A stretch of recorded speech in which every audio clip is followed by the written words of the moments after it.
Pallavi Madam to felicitate our today's chief guest by offering a flower as a token of love and honor.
Today I am here to talk on the legal awareness of women on the legal rights which are organized by Shahaji Law College and New Law College. I am here to talk on the subject domestic violence. Now, before starting with the subject, let us have the brief history about why this Domestic Violence Act came into existence. Or before starting with the topic, I would like to introduce you with the concept of violence. Like what is violence, what are the causes behind happening of these kinds of violence or the effects of this violence. Then we'll start with the major provisions which are there in the Domestic Violence Act. Okay, basically we know that India got independence in 1947. We became free from the external forces in 1947. Till today, we are facing the internal discrimination against various vulnerable groups in the society. Like vulnerable groups means what? Vulnerable groups means groups which are backward due to their physical disability or maybe due to the social disability. Now there are various vulnerable groups in the society which are there. You can take the examples of women.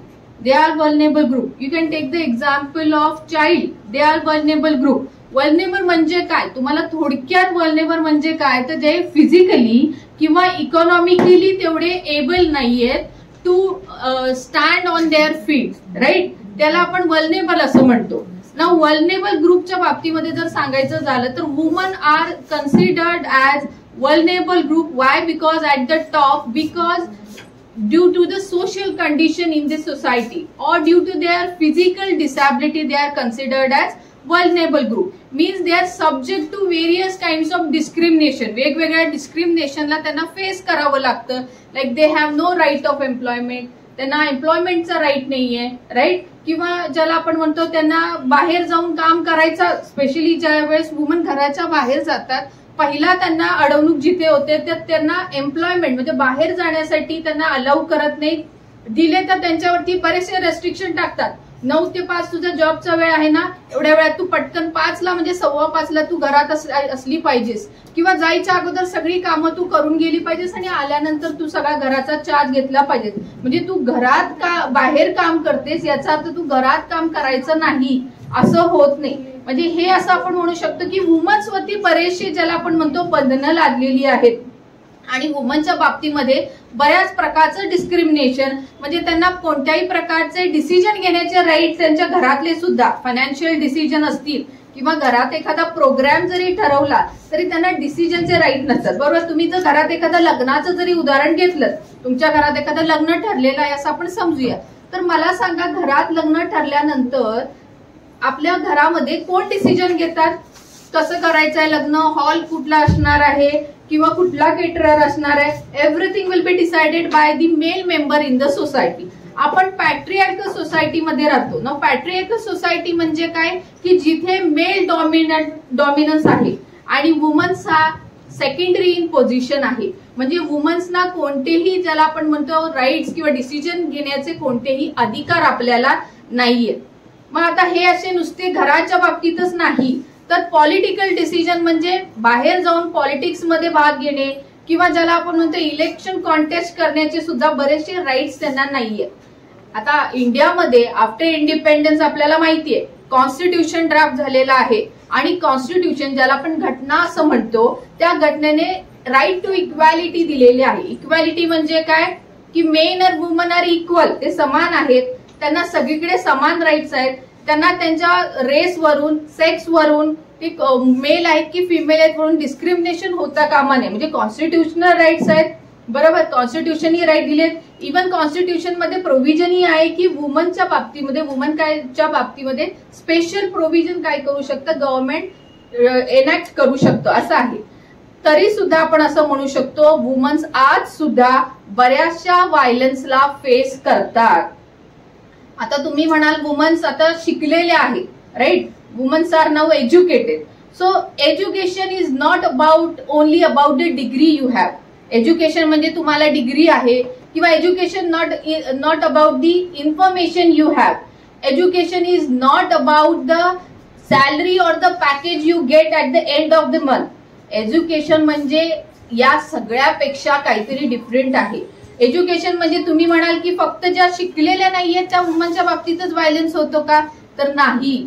ज्या शिकलेल्या women's आहेत ज्यांचे salary आणि package हे जास्त आहेत त्या वुमनच्या बाबतीत सुद्धा या प्रकारचं व्हायलन्स होतो. Even after the constitutional provision म्हणजे घटनेने आपल्याला जे आपल्याला कॉन्स्टिट्यूशन ज्याला मदर ऑफ ऑल लॉज असं म्हटलं जातं, ज्याने या प्रोव्हिजन दिलेल्या आहेत त्याच्यापेक्षा पण आपण असं म्हणू शकतो की एवढ्या कॉन्स्टिट्यूशननं प्रोव्हिजन देऊन आपण आफ्टर इंडिपेंडन्स सती प्रिव्हेन्शनच्या बाबतीमध्ये सुद्धा बऱ्याचशा प्रोव्हिजन आहेत की तुम्ही ऐकलं असेल की after the death of husband जे की हजबंडचं जे काही चिता असते त्याच्यावरती तिला ढकललं जायचं, जिवंत तिला जाळलं जायचं आणि तिचा आवाज कुणाला ऐकू येऊ नये. म्हणजे ती ओरडतीये किंवा ज्याला आपण म्हणतो तक्रार करतेय तर तिला तिथे नगाडे किंवा ढोल वगैरे वाजवला जायचं तिचा आवाज ऐकू येऊ नये. मग त्याच्यासाठी आपण सती प्रिव्हेन्शन ऍक्ट केला मॅरिड वुमनच्या बाबतीमध्ये असेल. किंवा डावरी घेतली जाते आणि हुंडा आपण ज्याला आपण असं म्हणतो तर हुंड्याच्या बाबतीमध्ये डावरी प्रोहिबिशन ऍक्ट आला, राईट. किंवा जर हजबंड तिच्या लग्न झालेल्या बायको बरोबर जर काही तिला फिजिकली किंवा मेंटली त्रास देत असेल तर आपल्याकडे कुठला आहे तर आयपीसी अंडर प्रोव्हिजन आहे क्रुएल्टीच्या बाबतीत 498A अशी आहे, राईट. मग या सगळ्या प्रोव्हिजन असून सुद्धा हा डोमेस्टिक व्हायलन्स ऍक्ट आणण्याची काय गरज आली तर बेसिकली एक समजून घ्या, मी सतीबद्दल तुम्हाला सांगितलं किंवा मी डावरीबद्दल तुम्हाला सांगितलं किंवा मी तुम्हाला क्रुएल्टीच्या बाबतीत सांगितलं, या सगळ्या प्रोव्हिजन या मॅरिड वुमनच्या बाबतीतल्या आहेत. म्हणजे जिचं लग्न झालेलं आहे त्यांच्या प्रोटेक्शनसाठी आहेत. म्हणजे अनमॅरिड वुमन असतील, लाईक तुमच्या घरामध्ये समजा अशा काही वुमन आहेत त्यांचं लग्न झालेलं नाही, सिंगल आहेत त्या किंवा चाइल्ड असतील तर त्यांच्या प्रोटेक्शनसाठी हा डोमेस्टिक व्हायलन्स ऍक्ट आलेला आहे. म्हणजे डोमेस्टिक व्हायलन्स ऍक्ट कशासाठी आलेला आहे तर वुमनच्या प्रोटेक्शनसाठी. मग ते प्रोटेक्शन कशाच्या अगेन्स्ट त्यांना मिळणार आहे तर व्हायलन्सच्या बाबतीमध्ये. Now what is violence? Violence म्हणजे काय? Violence is physical violence, violence can be mental, violence can be sexual also and violence can be emotional and verbal also. वेगवेगळ्या प्रकारचं व्हायलन्स असू शकतं. म्हणजे मारणे किंवा शिवीगाळ करणे किंवा त्यांना टोचून बोलणे किंवा टोमणे मारणे या सगळ्या गोष्टी व्हायलन्स मध्ये येत असतात. मग आता हे व्हायलन्स होण्याची कारणं काय आहेत? बरोबर ना, व्हायलन्स म्हणजे काय समजून घेतलं तुम्ही. व्हायलन्स म्हणजे काही असू शकतो. तुम्ही थप्पड मूवी बघितला असेल टप्पड मूवी मध्ये कानाखाली मारली त्यानं एका पार्टीमध्ये बायकोला, त्यामुळे तिनं डिवोर्स मागितला. सो तुम्ही म्हणाले एक कानाखाली खाल्ली म्हणून काय झालं, राईट? नवराच तर आहे ना, नवऱ्यानंच तर मारलं ना. सो या ज्या सगळ्या गोष्टी आहेत याला व्हायलन्स असं सगळं कन्सिडर केलं जातं. आता व्हायलन्स हा तुम्हाला मी सांगितलं की हा फिजिकल असू शकतो, मेंटल असू शकतो, हरॅस केलं जातं, तुम्हाला बोललं जातं, टोचून बोललं जातं, किंवा शिवीगाळ केली जाते, किंवा तुमच्या दिसण्यावरून बोललं जातं, तुझा कलर असा आहे किंवा तू जाडच आहेस. या सगळ्या ज्या गोष्टी आहेत त्या व्हायलन्स मध्ये येतात. मग आता या व्हायलन्स होण्याची कारणं कोणती कोणती आहेत? बरीचशी कारणं आहेत व्हायलन्स होण्याची. तर एक तर सगळ्यात मोठं कारण असं कन्सिडर केलं जातं इंडियामध्ये, तर हजबंड हा ऍडिक्ट असणं, अल्कोहोल ऍडिक्ट असणं हे मेन कारण कन्सिडर केलं जातं व्हायलन्ससाठी.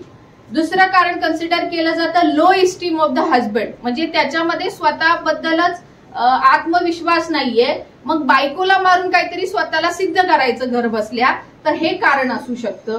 किंवा ज्याला आपण म्हणू शकतो की मेल इगो जो आहे, किंवा सोसायटीमध्ये ज्या प्रिव्हेल्ड प्रॅक्टिसेस आहे, मी माझ्या वडिलांना मारताना बघितलं माझ्या आईला, मग मी माझ्या बायकोला मारणार. मग अशी बरीचशी कारण आहेत. किंवा इलिटरसी कारण असू शकतं. किंवा बरंच सगळ्यात मोठं कारण असं कन्सिडर केलं जातं की वुमन स्वतः सुद्धा, शिकलेल्या वुमन सुद्धा, मी जसं की तुम्हाला सांगितलं पॅकेजेस चांगले असून सुद्धा, सॅलरी सेल्फ डिपेंडेंट असून सुद्धा स्वतःच्या बाबतीत होत असणारा व्हायलन्स सांगण्यासाठी त्या पुढे येत नाहीत, कारण त्यांना त्याची लाज वाटते. समजा जर आपण असं सांगितलं तर सोसायटीमध्ये काय होणार आहे, आपली बदनामी होणार आहे, आपल्या आई वडिलांची बदनामी होणार आहे, किंवा आपल्या घराची बदनामी होणार आहे. या बऱ्याचशा कारणांमुळे आपण असं म्हणू शकतो की डोमेस्टिक व्हायलन्स हा जास्तीत जास्त होत आहे. आता जस्टच डॉक्टर स्वाती गावडे मॅडमनी आपल्याला डोमेस्टिक व्हायलन्स बद्दल बोललेले आहे. आता इथं जेवढ्या मुली प्रेझेंट आहेत सगळ्यांनी मला एक सांगायचं, वुमेन्स डे दिवशी किती जणांनी एकमेकाला शुभेच्छा दिल्या? मला असं वाटतं की जवळजवळ प्रत्येक महिलेनी म्हणजे ती मुलगी असू दे, एखादी स्त्री असू दे, वर्किंग वुमन असू दे, काही असू दे, पण प्रत्येक महिलेनी एकमेकाला शुभेच्छा दिल्या. शुभेच्छेमध्ये काय म्हणलं आपण? हॅपी वुमन्स डे, नारी शक्ती, हे सगळं आपण म्हटलं, बरोबर? एक फेमिनाईन म्हणजे काय, एक स्त्री म्हणजे काय, याची आपण एखादी डेफिनेशन, किंवा स्त्री कशी असावी, स्त्रीच्या वरती जर काही प्रॉब्लेम होत असतील किंवा काही अत्याचार होत असतील तर त्याच्या अगेन्स्ट आम्ही कसे सक्षम आहोत, सक्षम होणं म्हणजे काय, आणि एन नंबर ऑफ मेसेजेस. मग त्याच्यामध्ये इन्स्पिरेशन मेसेजेस आहेत, असे अनेक प्रकारचे मेसेजेस आपण एकमेकाला फॉरवर्ड केले, बरोबर? आता कित्येक वर्षापासून आपण वुमेन्स डे सेलिब्रेट करतो. वुमेन्स डे हा सेलिब्रेट करणं, इंटरनॅशनल वुमेन्स डे 8 मार्च हा सेलिब्रेट करणं ही आता आपली जवळजवळ एक परंपरा झाल्यासारखी झालेली आहे. पण खरं तर वुमेन्स डे सेलिब्रेट आपण करत असताना पहिल्यांदा वुमन या शब्दाचा अर्थ अतिशय व्यवस्थित समजून घेणं गरजेचं आहे, असं आपल्याला वाटत नाही का? मग वुमन आणि वुमेन्स राईट्स, वुमन म्हणजे काय, एक स्त्री, आणि वुमनचे राईट्स म्हणजे स्त्रीचे हक्क.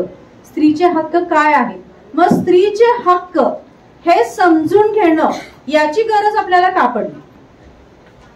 आता आपण अगदी शॉर्ट मध्ये पूर्वीपासून जर अगदी एक फ्लॅशबॅक मध्ये गेलो तर फ्लॅशबॅक मध्ये आपल्याला काय दिसून येतं की फ्लॅशबॅक मध्ये पूर्वीच्या काळी अगदी एक सेकंडरी प्लेस, स्त्रियांना एक दुय्यम दर्जा, नेहमी पहिल्यांदा दुय्यम दर्जा, आणि स्त्रीनं काय करायचं, चूल आणि मूल. अगदी कॉमनली ही एक डेफिनेशनच होती. ती एक स्त्री आहे, तिने एक चूल आणि मूल एवढं करायचं आहे, एवढंच आहे. त्याच्यामध्ये फिमेल एज्युकेशनचा तर काय प्रश्नच नव्हता.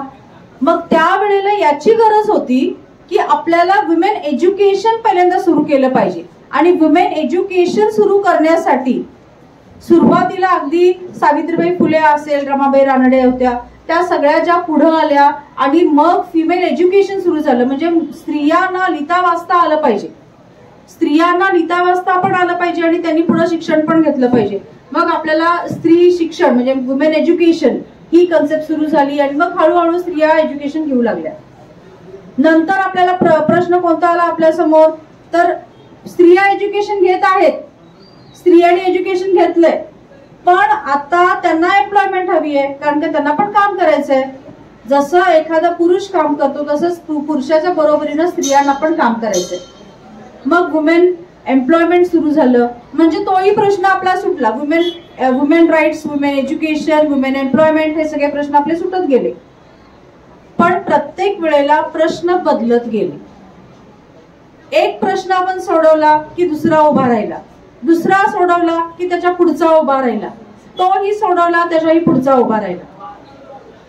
मग आपण जर बघितलं जे लीगल राईट्स आहेत, लीगल राईट्स मध्ये डावरी प्रोहिबिशन ऍक्ट जो आहे, हुंडाबंदी, तो कायदा कधी पास झाला? 1961 ला पास झाला. 1961 डावरी प्रोहिबिशन ऍक्ट पास झाला. सीआरपीसी मध्ये बरेच प्रोव्हिजन आहेत जे क्रुअल्टी अगेन्स्ट वुमेन आहे, बायगॅमी ज्यासाठी तो पण प्रोव्हिजन आहे. क्रुअल्टी सगळ्या प्रकारची जी काही आहे ती सगळी कव्हर केलेली आहे सीआरपीसी मध्ये. सीआरपीसीनी पण बरंच कव्हर केलेलं आहे, आयपीसीनी कव्हर केलेलं आहे. हे सगळं कव्हर करून सुद्धा आपल्याला 2005 ला डोमेस्टिक व्हायलन्स ऍक्ट आपल्याला करावा लागला, जे आपल्याला सविस्तर मॅडमनी सांगितलं. डोमेस्टिक व्हायलन्सच्या राईट्स जे आहेत ते सगळे आपल्याला डोमेस्टिक व्हायलन्स ऍक्ट मध्ये जो 2005 मध्ये पास झाला त्याच्यामध्ये आपल्याला मिळतात. पण हे सगळं असून सुद्धा अजूनही आपल्याला कायद्याची गरज होती. मग ती कोणत्या? तर सेक्शुअल हॅरॅसमेंट कायदा 2013 ला परत पास झाला. Sexual harassment, prevention of sexual harassment and prohibition, म्हणजे आपल्याला सेक्शुअल हॅरॅसमेंट प्रोहिबिट पण करायची आहे आणि प्रिव्हेंट पण करायची आहे. तर या संबंधी कायदा जो आहे तो 2013 मध्ये पास झाला. हा कायदा पास होण्याची अत्यावश्यक गरज का होती? कारण आपण काय बघतो, कॉमनली आपण सगळीकडे बघतो की वुमेन आता एज्युकेशन घेत आहेत, सगळ्यांचं एज्युकेशन आहे, त्या एम्प्लॉयमेंटसाठी जातात. पण जी मुलगी घरातून बाहेर पडते, घरातून बाहेर पडल्यानंतर ती कॉलेजला जाते, स्कूलला जाते, त्यानंतर काही मुली त्याचं एज्युकेशन पूर्ण झालं असेल तर त्या एम्प्लॉयमेंटला जातात, जॉबसाठी जातात. पण जॉबसाठी गेल्या, स्कूलमध्ये गेल्या, कॉलेजमध्ये गेल्या तर अशा अनेक ठिकाणी त्यांना वेगवेगळ्या प्रकारची हॅरॅसमेंट फेस करावी लागते. मग वेगवेगळ्या प्रकारची हॅरॅसमेंट म्हणजे कोणत्या कोणत्या प्रकारची हॅरॅसमेंट? आता यामध्ये सगळ्या प्रकारच्या हॅरॅसमेंट की ज्यामुळं ती एक स्त्री आहे आणि ती एक सब्जेक्ट टू व्हायलन्स आहे आणि तिला कशाही कोणत्याही प्रकारे त्रास दिला तरी चालतो, असं ज्या वेळेला लक्षात येऊ लागलं, तशा तक्रारी येऊ लागल्या आणि अशा पीडित कितीतरी महिलांची ज्या वेळेला तक्रारी होत्या, त्यानंतर आपल्याला हे लक्षात आलं की आपल्याला अशा प्रकारचे कायदा पास करणं गरजेचं आहे. मग कशा प्रकारच्या तक्रार, कशा प्रकारच्या छळ ज्या मुलींना किंवा स्त्रियांना होऊ लागले, तिच्याकडे बघणे, एकसारखं बघणे हा पण एक व्हायलन्स आहे, हा पण एक अत्याचार असल्यापैकीच आहे. तिच्याकडे बघून वेगवेगळ्या प्रकारच्या खाणाखुणा करणे, तिला वेगवेगळ्या असे अश्लील व्हिडिओज दाखवणे किंवा अश्लील फोटोग्राफ्स दाखवणे, तिला अशा प्रकारे न हात लावता पण त्रास देतात. तिला हात लावला तरच त्रास दिला पाहिजे असं नाही, हात लावल्यानंतर त्रास दिला तो तरी आहेच, पण न हात लावता पण त्रास दिला जातो, मनस्ताप दिला जातो. किंवा तिला ती स्त्री आहे आणि तिला कशाही प्रकारे आपण हाताळू शकतो किंवा कशाही प्रकारे वागणूक देऊ शकतो. अशा प्रकारे जेव्हा अशा ट्रीटमेंट्सना किंवा अशा प्रकारे ज्या वागणुकींना सामोरे जावं लागलं, मग त्यावेळेला पुन्हा आपल्याला अशा प्रकारच्या कायद्याची गरज पडली. मग या कायद्याअंतर्गत हे सगळे व्याख्या कव्हर होतात आणि या कायद्याअंतर्गत आपल्याला ह्या सगळ्या गोष्टी कायद्याने आपल्याला त्याच्यामध्ये पूर्णतः तरतुदी केलेल्या आहेत की असं जर कुणी करत असेल, ती स्कूलमध्ये असेल, कॉलेजमध्ये असेल, वर्किंग प्लेसला असेल किंवा जात येत असताना तिच्या वाटेत असेल, कुठंही असं असेल की तिला अशा प्रकारे जर कोणत्याही जे अत्याचार आहेत, मानसिक असू देत किंवा शारीरिक असू देत, एखादा उभं राहिला तर तो एकसारखं बघत राहतो किंवा एकमेकाशी असे काही मुलं एकमेकाशी बोलणार की जे त्या मुलीला टोमणे बसतील आणि तिला कोणत्याही अशा अश्लील प्रकारे तिला त्रास द्यायचा, तिला मनस्ताप द्यायचा. ज्या ठिकाणी ती काम करत असेल, तिचे जे कलिग्स असतील, तिचे सहकारी असतील, जे तिच्यासोबत काम करतात, तिला अननेसेसरी कामाला लावणे, अननेसेसरी समोर बसवून घेणे, अननेसेसरी काहीतरी जे नको ते काम देणे, किंवा तिला अशा प्रकारचं फोटो मुद्दाम दाखवायचे किंवा व्हिडिओज मुद्दाम दाखवायचे की तिला त्याच्यामधून मनस्ताप होईल. तर अशा सगळ्या कृत्यांना आज महिला सामोरे जात आहेत. जवळजवळ 30% महिला पूर्ण भारतामध्ये या सेक्शुअल हॅरॅसमेंटच्या बळी आहेत. 19 ते 20% स्त्रिया अशा आहेत की ज्या अतिशय डोमेस्टिक व्हायलन्सनी पीडित आहेत. जवळजवळ 20% महिला अशा आहेत की या किंवा त्या कोणत्या ना कोणत्या तरी हिंसाचाराने पीडित आहेत. 19 ते 20% महिलांच्या वरती कोणत्याही प्रकारे शारीरिक अत्याचार झालेले आहेत. मग हे तरी सुरूच आहे. आपल्याकडे कायदा आहे, आपल्याकडे सगळ्या तरतुदी आहेत, पण या सगळ्या गोष्टी सुरूच आहेत. म्हणून सेक्शुअल हॅरॅसमेंट कायदा पास करण्यात आला आणि त्या कायद्याअंतर्गत प्रत्येक ठिकाणी, शाळा असू दे, कॉलेज असू दे, वर्कप्लेस असू दे, कुठेही ती काम करत असू दे किंवा जाण्या येण्याचा रूट असू दे, प्रत्येक ठिकाणी या कायद्याअंतर्गत इंटरनल कंप्लेंट कमिटी स्थापन करण्यात आलेली आहे. आणि ही कमिटी असणं अत्यावश्यकच आहे. कायद्याप्रमाणे ही कमिटी असली पाहिजे. त्या प्रत्येक एस्टॅब्लिशमेंटमध्ये एक कमिटी असते, internal complaint committee. Internal complaint कमिटीकडे अशी एखादी पीडित मुलगी म्हणजे महिला असेल, कोणीही असेल, ती महिला, तिच्यावरती अशा प्रकारे कोण ना कोणतरी एखादा पुरुष आहे तो अशा प्रकारचा त्रास देतो, तर तिनं त्या कंप्लेंट कमिटीकडे, इंटरनल कंप्लेंट कमिटीकडे ही तक्रार करायची. ही तक्रार केली की त्या तक्रारीची ताबडतोब दखल घेतली जाते आणि त्यामध्ये जर त्याची ग्रीव्हियन्स जास्त असेल, तीव्रता जास्त असेल, तर त्याच्या अगेन्स्ट जे काही IPC आणि CRPC त्याच्यामध्ये पण आपण तक्रार दाखल करून त्याच्यावरती पुढची कारवाई करू शकतो.